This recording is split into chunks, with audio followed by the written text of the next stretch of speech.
Hey guys, welcome back. So we've got the neighbor's 1086 in here. We was talking about before last video. Needs a clutch and a few seals. I've already got her split. Very basic, very simple, easy split. You got a couple stands on the engine side, and I've got the rear housing handler under there and a floor jack just for extra precaution.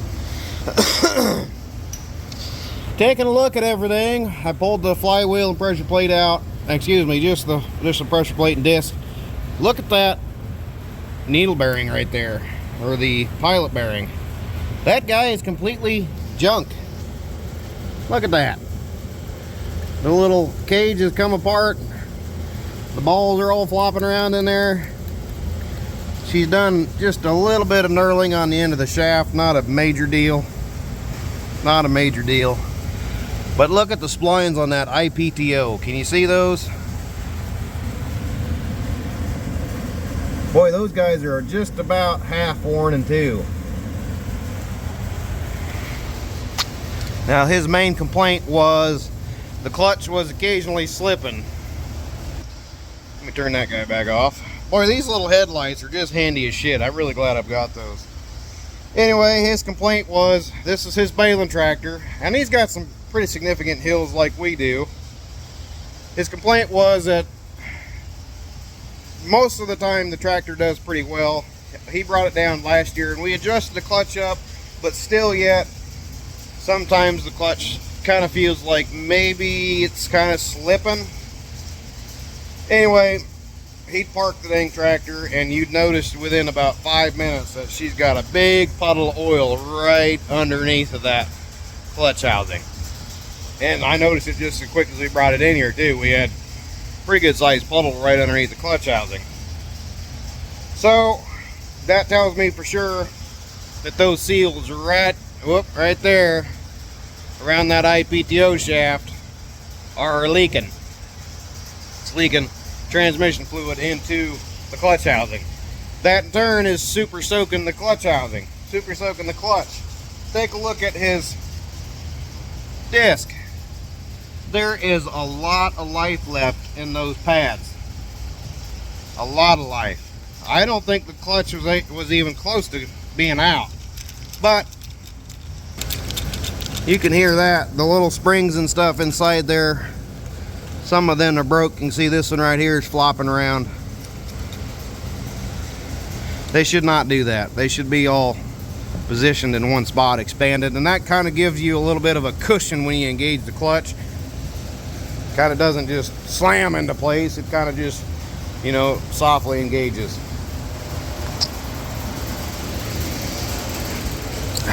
So we've got a 8-button replacement pad to go back in, new pressure plate to go back in. There's the seals for the IPTO and a throwout bearing. Oh, let's have a look at that pressure plate as well. The splines are pretty well shot on the IPTO. So how's the splines on the actual pressure plate? About the same story. Just about shot. What that does, what that runs, this is what we're talking about here, these two shafts. Let me turn that light back on. Okay, so this one is your main shaft. That runs all your gearing and transmission. And this one runs your PTO. So essentially, this is supposed to wiggle a little bit, guys. It's just sitting inside of one little bearing right back there. Basically, he was going to lose his PTO before he knew it. Now, clutch-wise, yeah, he was starting to get some issues, but that being out with a combination of the leak there in the rear end, he was about to have a catastrophe. That clutch was just god dang getting close to being junk. While we're in here, we're going to pull this rear plate off. It's going to be kind of a pain with these bolts sitting out quite so far. We're going to pull this off. We're going to have a look at that rear main bearing. We're going to probably replace that guy too. Just because we're right here, it's all exposed. Might as well pop her in new. even if she's not leaking. I don't think it was. So I'm not seeing any evidence right there of any engine oil, and I don't think it's low. He didn't say it was low, but he said go ahead and have a look at it. It's probably going to get replaced. So we've got all the parts in. We just got to hunker down and get to it. It's been a crazy week. Kids all being sick, and I mean every fucking one of them. They were all sick all at the same time, so they were all home over the weekend. And the wife and I had to go up to Minnesota this Tuesday. We just got back from Minnesota. She had surgery on her shoulder. She had a couple really bad torn tendons in there. So now she's laid up in the house. And the kids are, well, they're back to school now, but god dang. So it's been crazy. Not getting much done at all, other than feeding pigs and taking care of sick kids. Anyway, but now we got a chance. We got all the parts here. We're gonna hunker down and get this thing kind of buttoned up this afternoon. I hope that's the plan.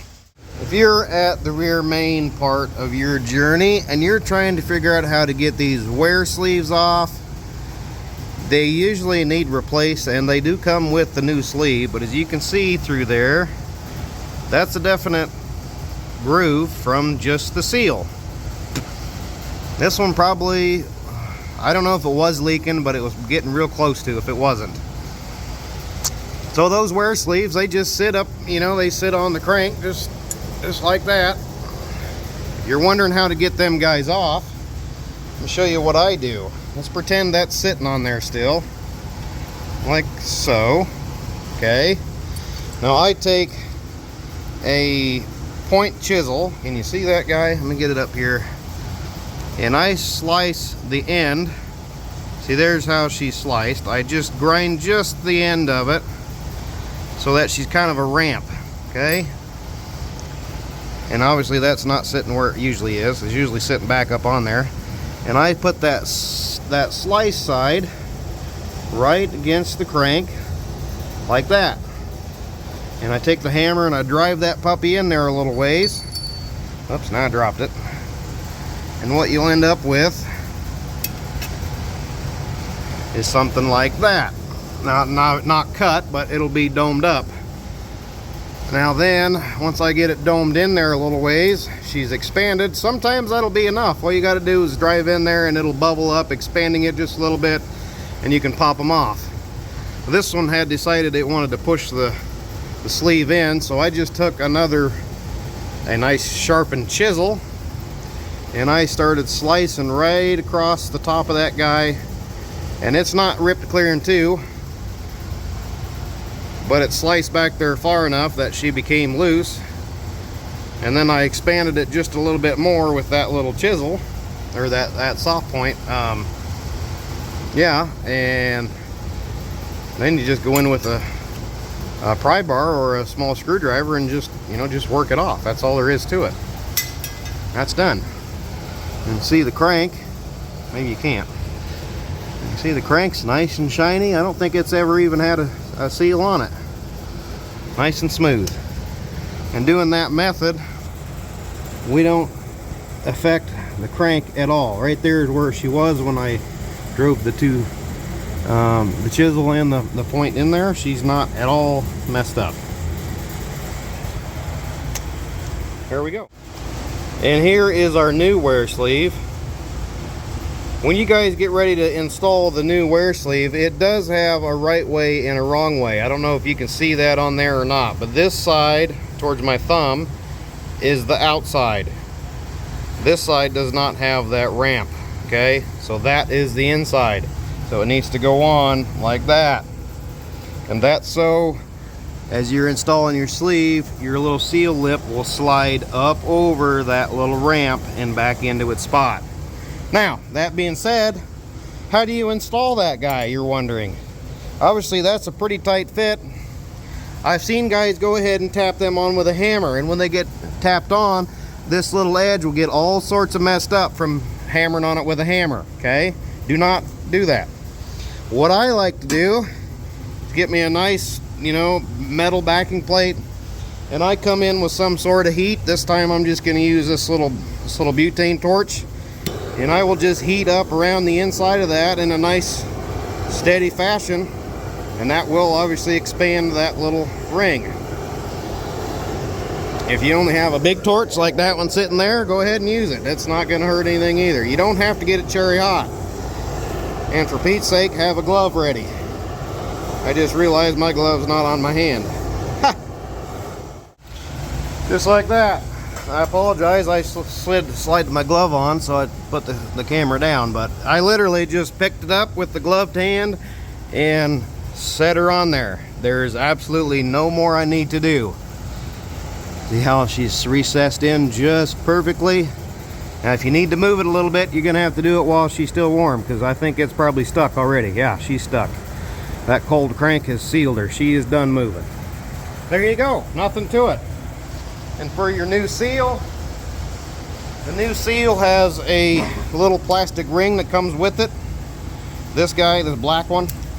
Okay, so you set that seal up in there like so, and then you use that plastic ring to tap on. Be very fucking careful that you don't bang on that very goddamn hard, because you will fuck it up. Okay, we're gonna lube it up with just a little bit of oil.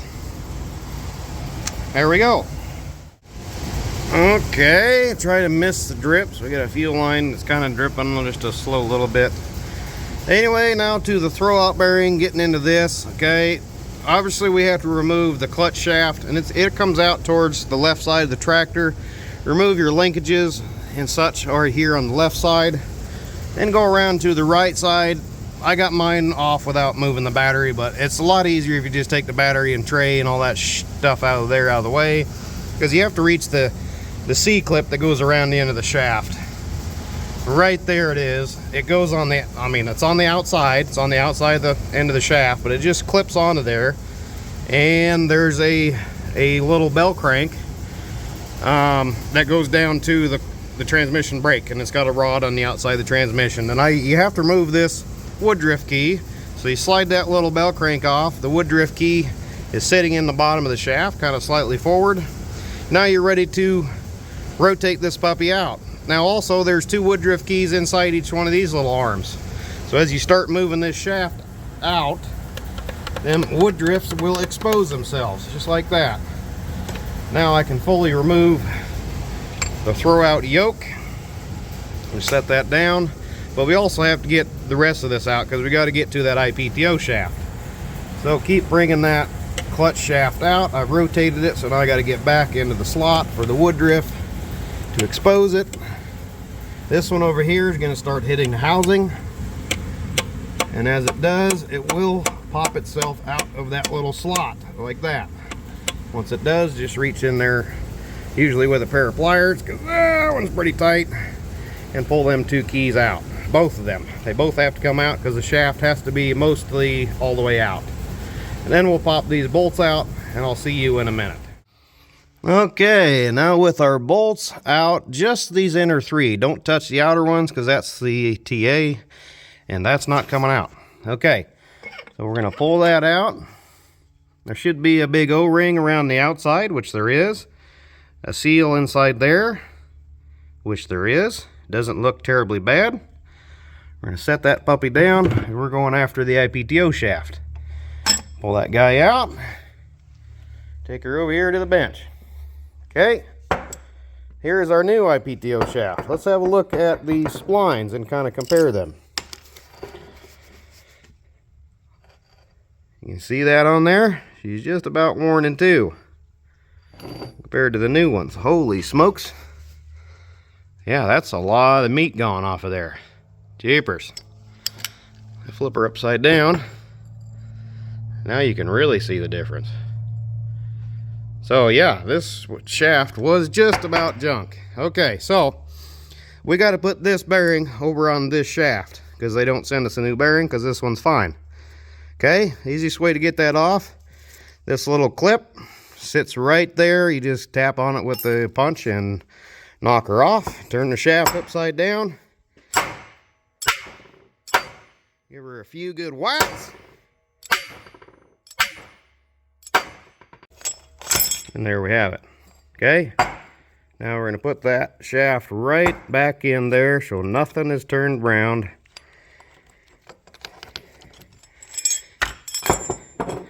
Basically the exact same in reverse. Now if you want to go a little gentle and just use a chisel, or a punch I mean, that's fine by me. Gonna get her started.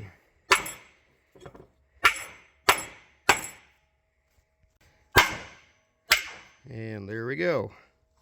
Okay, now replace that little C-clip. Now it's going to require two hands because I can't hold the camera and the chisel and the hammer. So just imagine that's on, okay? Once that's on, flip this puppy back over, and then we're going to install our seals. Now this seal is very, very important that you don't drive it all the way in. See how that seal is not all the way down? That is because there is a depth setting, because you will not get it to seal if you set it too deep, okay? You drive it all the way in there, that seal is going to be sitting clear down here and it's not going to seal. You're going to be cussing yourself. Okay, let me go look up that spec. I'll get that clip put on, and then we'll be ready to rip. Okay, here we go. The new one is set, and the specific depth is the criteria here. We're supposed to be 0.69 inches from that metal lip to the top side, okay? Going on there. Slide her down. Just moved it, dang it. 0.69, I might be just a skosh deep in a spot. There we go, there's 0.69. I'm not quite true all the way around, but I mean, just a tiny bit over. Let's check on the old one. Where's the old one at? Slide her down. The old one's at 0.51. There's a lot of wear on that lip edge right there comparing to the thickness of that one. That one's a lot thicker looking than that one is. But anyway, 0.69 is what the depth is supposed to be. Blow the dirt off. Now that puppy's ready to go back in. Nothing to it either, just slide her on the shaft.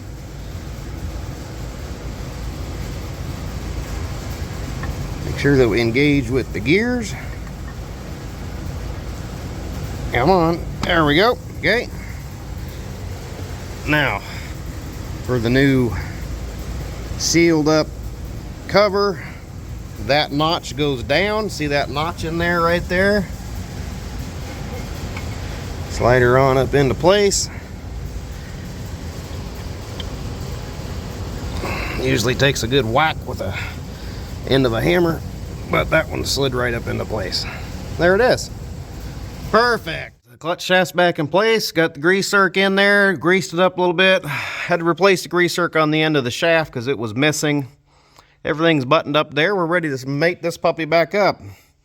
For lining up the disc inside, it's best if you guys can find a TA stub shaft. But most of the time, when you send a TA back, they want the shaft. So I don't remember where I got this one, but obviously I've cut one off, and that's what you use for aligning the disc inside, because obviously that's going to be a loose fit between here and here, because that's IPTO drive.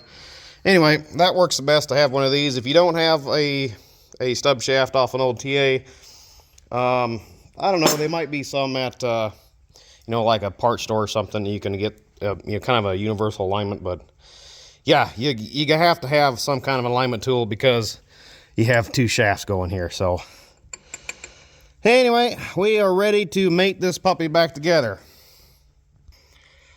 So, whoa, let me clean off that screen. Whew, there we go, that's better. Okay guys, I think we're gonna call this video wrap because we're pretty much done. Basically what we got left to do is mate this thing back together. And if I had an extra hand here, it would go a lot easier, so you can get one guy on each side and just kind of work it together as you get mating up. But anyway, I mean, pretty much all these internationals, all these older 86 series, 66 series, they're going to be about all the same as far as doing a clutch. So this is kind of a generic how to do a clutch on one of these. And even the anteaters, they're basically about the same. And I kind of think anteaters might be just a little bit easier. My personal preference, I'd rather do an anteater. But yeah, anyway, so You guys need to hit that subscribe, and don't forget to hit the share and like. So if you like my videos on how to repair stuff, I bet there's somebody else out there who's gonna need one of these videos also as kind of a guide. I mean, not necessarily every little thing, but it does help a lot of guys out. I've seen a lot of guys appreciating the videos on how-tos, and if you guys hit that share, it'd certainly help out pushing these videos out. So appreciate you guys coming along. Don't forget to hit that subscribe button, and until next time, catch you later.